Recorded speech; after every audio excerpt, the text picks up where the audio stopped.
नमस्कार, स्वागत है आप सभी का देवभूमि समाचार में। मैं आपके साथ निकिता कश्यप। बुलेटिन की शुरुआत करते हैं। खबर हरिद्वार से है, जहां आज रक्षा मंत्री राजनाथ सिंह और उत्तर प्रदेश के मुख्यमंत्री योगी आदित्यनाथ सप्तऋषि आश्रम में गुरु समाधि और मूर्ति के अनावरण समारोह में शिरकत करेंगे। जानकारी देते चले कि यह आयोजन गुरु समाधि स्थल पर आयोजित होने वाला सबसे बड़ा धार्मिक आयोजन है और जहाँ रक्षा मंत्री राजनाथ सिंह आज सुबह ही जोलीग्रांट एयरपोर्ट से हरिद्वार पहुंच चुके हैं। जानकारी देते चले कि मुख्यमंत्री योगी आदित्यनाथ भी संत सम्मेलन में शामिल होंगे और जहां उत्तराखंड के विधानसभा अध्यक्ष ऋतु खडूरी समेत भारतीय जनता पार्टी के तमाम कार्यकर्ता इस कार्यक्रम में शिरकत करेंगे। कार्यक्रम में देश भर से आए संतों की मौजूदगी से इसे राष्ट्रीय स्तर की पहचान मिली है और जहां सुरक्षा के दृष्टिगत भी हरिद्वार प्रशासन ने पूरे तरीके से सुरक्षा व्यवस्था की है।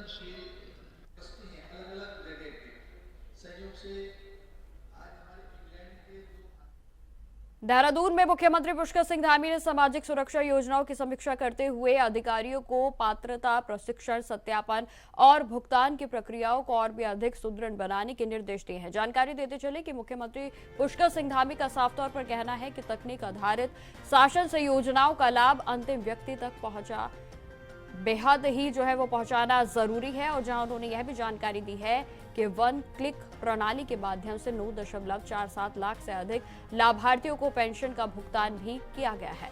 जनवरी 2026 में ही 141.66 करोड़ की पेंशन राशि डायरेक्ट बेनिफिट ट्रांसफर के जरिए लाभार्थियों के खाते में हस्तांतरित की गई है। जानकारी यह भी देते चले कि बीते 2 माह में 15,000 से ज्यादा नए लाभार्थी विभिन्न पेंशन योजनाओं से जुड़े हैं और जहां मुख्यमंत्री पुष्कर सिंह धामी ने इसे पारदर्शिता, दक्षता और गुड गवर्नेंस का सशक्त उदाहरण बताया।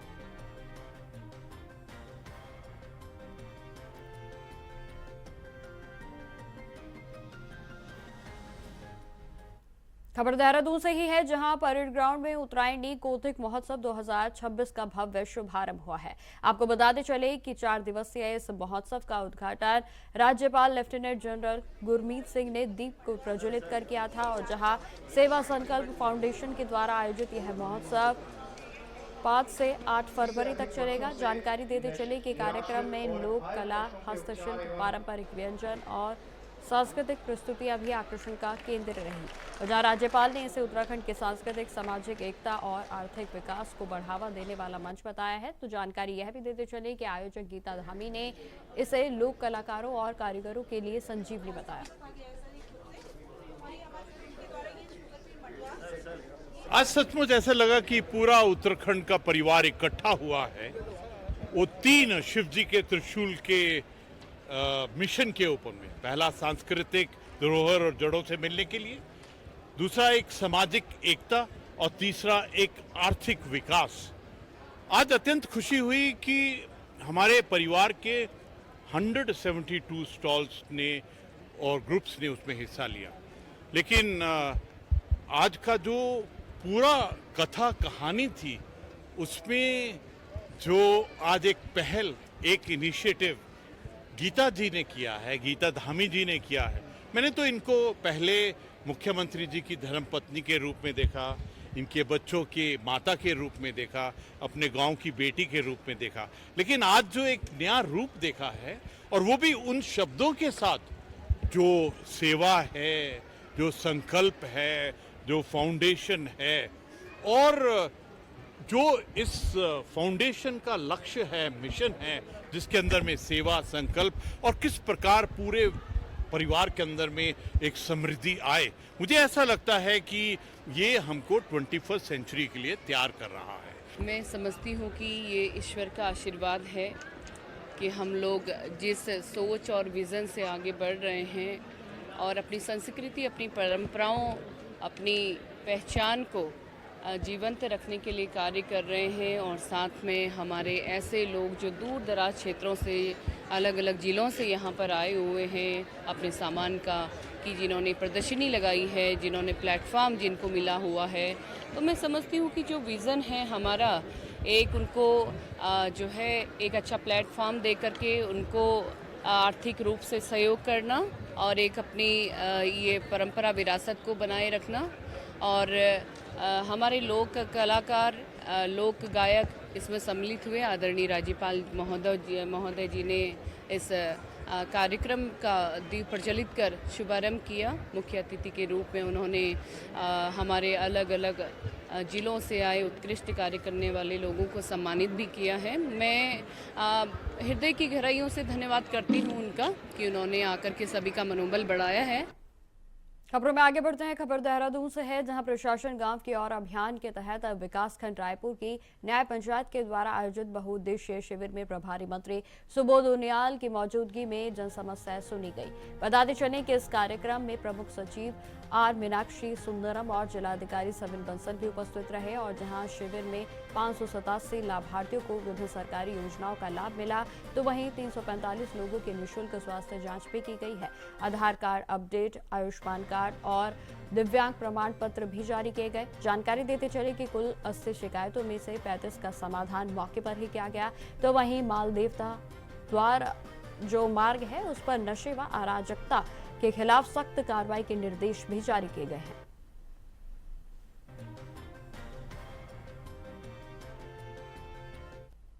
तो पहले तो अटेंडेंस सेटिस्फैक्ट्री है। सबसे पहले तो हम देखते हैं कि कितने बच्चे हैं और बच्चे सारे आ रहे हैं कि नहीं आ रहे हैं। अटेंडेंस सेटिस्फैक्ट्री है। और फिर उनके लर्निंग आउटकम्स को देखा था कि जो सीख रहे हैं उसको बता पा रहे हैं, नहीं बता पा रहे हैं। तो कुछ सिंपल सी मैथमेटिक्स करवाया गया था, कुछ इंग्लिश में पूछा गया था, कुछ हिंदी में पूछा गया था। तो ओवरऑल उनकी जो लर्निंग है वो बहुत संतुष्ट है और स्कूल अच्छा चल रहा है।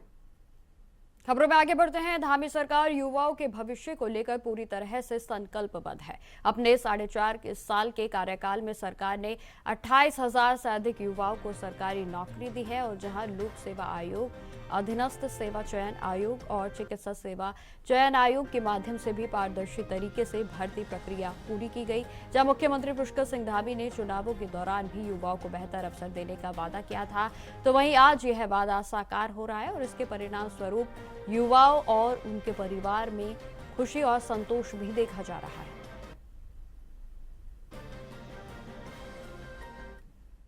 ये ऐतिहासिक कदम है, बहुत महत्वपूर्ण कदम है। माननीय मुख्यमंत्री जी ने जिस तरीके से इस 4 साल के कार्यकाल में लगभग 28 से 30,000 नौकरियां बेरोजगारों को सीधे नौकरी देने का काम किया है शासकीय विभागों में, और उससे निश्चित रूप से बेरोजगारी दूर करने में फायदा हुआ और लोगों का विश्वास भी जागा है।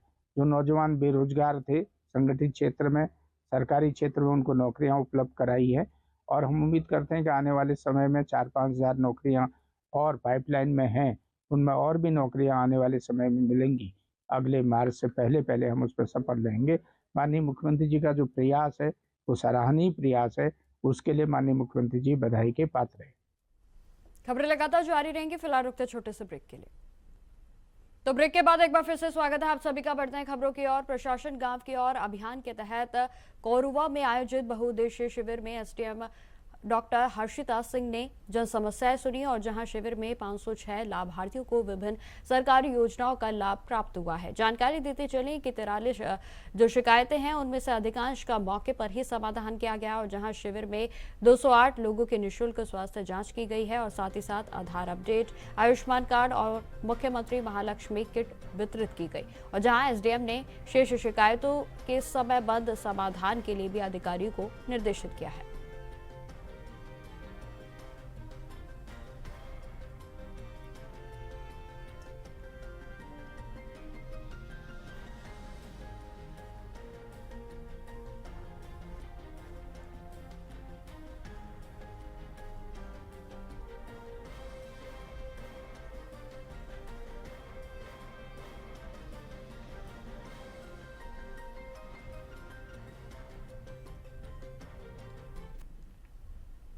खबरों में आगे बढ़ते हैं। खबर देहरादून से ही है, जहां भिक्षावृत्ति और बाल श्रम के खिलाफ जिला प्रशासन का अभियान लगातार जारी है। और जहां जिलाधिकारी सबिन बंसल के निर्देश पर नेहरू कॉलोनी क्षेत्र में भिक्षावृत्ति और कूड़ा बीनने में संलग्न एक नाबालिग बालक को रेस्क्यू किया गया। सभी आवश्यक औपचारिकताओं और मेडिकल प्रशिक्षण के बाद बाल कल्याण समिति के आदेश पर बालक को शिशु निकेतन में सुरक्षित रखा गया है, जहां प्रशासन ने स्पष्ट किया है कि बच्चों से भिक्षावृत्ति या फिर बाल श्रम को किसी भी हाल में सहन नहीं किया जाएगा। और इसके साथ ही साथ आम जनता से ऐसे मामलों की तुरंत सूचना देने की भी अपील की गई, ताकि बच्चों का संरक्षण सुनिश्चित किया जा सके।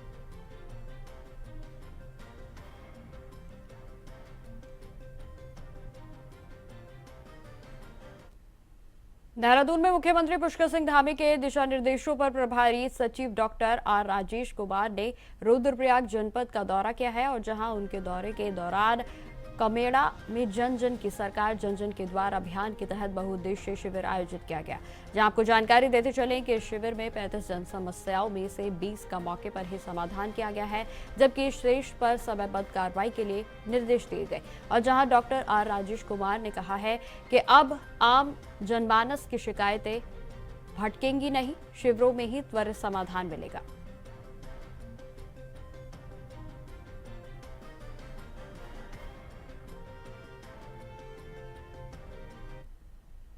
अब खबर मंगलोर से है, जहां 6 और 7 फरवरी को आयोजित होने वाले 50वें गोल्डन जुबली सेमिनार का आयोजन पूर्व राज्य मंत्री सैयद अली हैदर जैदी के द्वारा किया जा रहा है।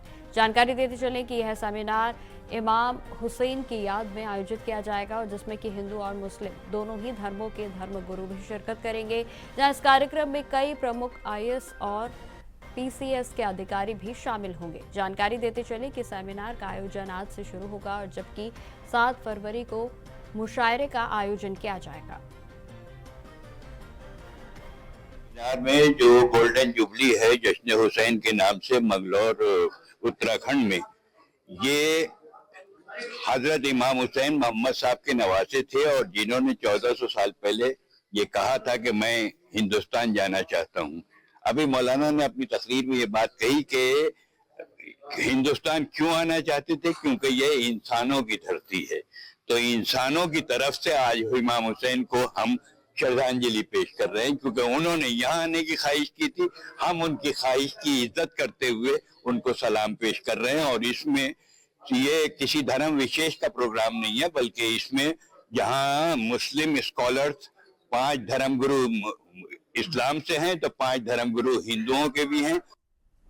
खबरों में आगे बढ़ते हैं। अब खबर कोटद्वार से है, जहां कोडिया के चेक पोस्ट पर पुलिस ने बैरिकेडिंग लगा दी है। कुछ दिन पहले बाबा नाम को लेकर शहर में तनाव की तस्वीरें देखने को मिली थी, और जिसके बाद शांति व्यवस्था बनाए रखने के लिए भी पुलिस ने पूरे तरीके से अपने जवानों की तैनाती की है। जहां आपको बताते चले कि जगह जगह पर पुलिस कर्मियों को लगाया गया है। कोटद्वार में बाबा नाम को लेकर के कुछ दिनों से बवाल मचा हुआ है। हालांकि उस टाइम पर स्थिति को संभाल लिया गया था, लेकिन जिस तरह से आज पुलिस को सूचना मिली थी कि चंद्रशेखर आजाद ने यहाँ पर अपने दल बल के साथ पहुंचना है, तो पुलिस भी पूरी तरह से मुस्तैद हो गई है। तो हम देखते हैं कि यहाँ पर कोरिया चेक पोस्ट हो या खबरों में आगे बढ़ते हैं। अब खबर डोईवाला से है, जहां विधानसभा क्षेत्र के गडूल ग्राम पंचायत में ग्राम प्रधान स्वीटी रावत ने एक अनोखी और प्रेरणादायक पहल को शुरू किया है। जहां आपको जानकारी देते चले कि शादी समारोह में बढ़ते कॉकटेल पार्टी के चलन को रोकने के लिए जो कि परिवार इस पार्टी का आयोजन नहीं करेगा, और उसे ग्राम प्रधान की ओर से 51,000 रुपए की आर्थिक मदद दी जाएगी। जी हाँ, आपको बताते चले कि 5 फरवरी को भी एक शादी में कॉकटेल पार्टी ना करने पर परिवार को यह मदद दी गई है। और जहां इस पहल को समाज में इसके लगातार सराहना हो रही है, तो वहीं इसे प्रशासन का भी समर्थन मिल रहा है।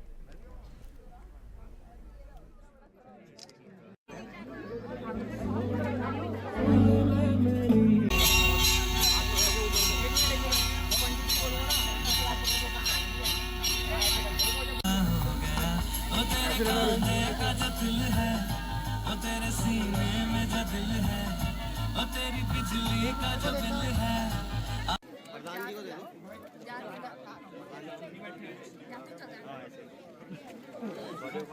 मेरा भाई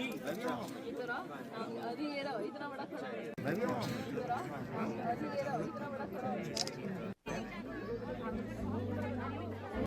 बस यही आया था। यहाँ बहुत पीने वालों का बहुत वो हो गया था, बस पीना पीना पीना, शादियों में तो वही हो जाता था पीने का बस। और तो पी तो हाँ, बच्चे भी इससे यही सीख रहे हैं कि पीने का वो बहुत ज़्यादा ये पीने का वो हो रहा है। हाँ जी, हाँ, प्रयास तो हम तो करेंगे कि जितना हो सके शादियों में तो ना ही वो करें। घर में खाना नहीं है और जो है आप ठेके में जाके दारू पी रहे हैं, ठीक है। तो उसी के ध्यान में रखते जो है हमने ये सोचा कि क्यों ना हम एक ऐसी पहल करें कि जिससे लोगों को प्रोत्साहन मिले। और दूसरा ये है कि एक कॉकटेल का ये बहुत चलन हो गया है, बहुत चलन हो गया। तो हम चाहते थे कि अच्छा इसमें क्या है, गरीब आदमी पिसा जा रहा था। गरीब आदमी इसलिए पिसा जा रहा था कि जो गरीब आदमी बड़ी मुश्किल से शादी कर रहा है, कोई कर्जा लेके कर रहा है, कोई कुछ कर रहा है, उसको खाली ये था कि यार मैंने मतलब हम लोग वहाँ गए, उनके कॉकटेल में गए तो मुझे भी पिलाना चाहिए। लेकिन मैंने उससे पहले बोला था कि हम एक ऐसा वो करेंगे कि कार्ड में हम ऐसा छपाएंगे कि हमारी ग्राम पंचायत ने ऐसा किया है, तो और उसमें जो है हम ये देंगे।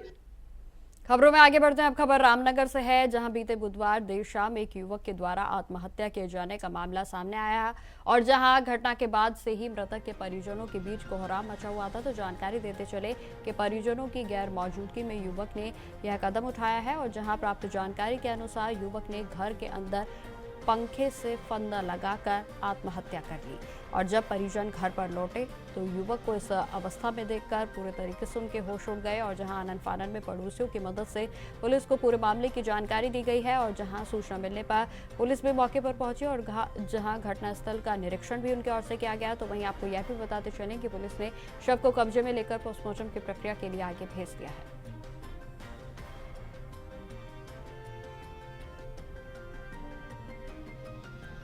हमारे पास है निशांत नाम से एक लड़का आया था 22 साल का।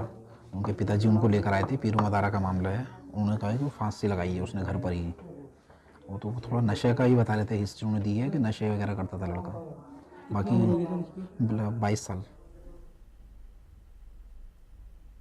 अब खबर कटीमा से है, जहां जहरीला पदार्थ पीने से एक व्यक्ति की मौत हो गई और जबकि 2 अन्य गंभीर हालत में उन्हें अस्पताल में भर्ती कराया गया है। जानकारी देते चले कि मृतक समाजसेवी ढिल्लू राणा और अन्य गंभीर रूप से इसमें प्रभावित हुए हैं। जहां जानकारी देते चले कि तीनों ने कांजाबाग चौराहे पर स्थित शराब भट्टी से शराब की बोतल ली और जहां जानकी मंडप में बैठकर उनकी ओर से पी गई और जिसके बाद आपको बताते चले कि यह विवाद सामने आया।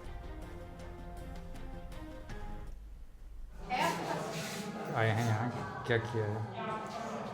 3 लोगों को नागरिक चिकित्सालय खटीमा में लाया गया था जो कि गंभीर स्थिति में थे। उनके द्वारा बताया गया कि इन्होंने किसी जहरीले पदार्थ को पिया है। प्राथमिक उपचार करने के दौरान एक की मृत्यु हो गई है और 2 को प्राथमिक उपचार के बाद, चूँकि उनकी स्थिति गंभीर थी, तो उनको हायर सेंटर के लिए रेफर कर दिया। तो फिलहाल मेरे साथ इस बुलेटिन में इतना ही। देश दुनिया की तमाम खबरों की जानकारी के लिए बने रहे हमारे साथ। नमस्कार।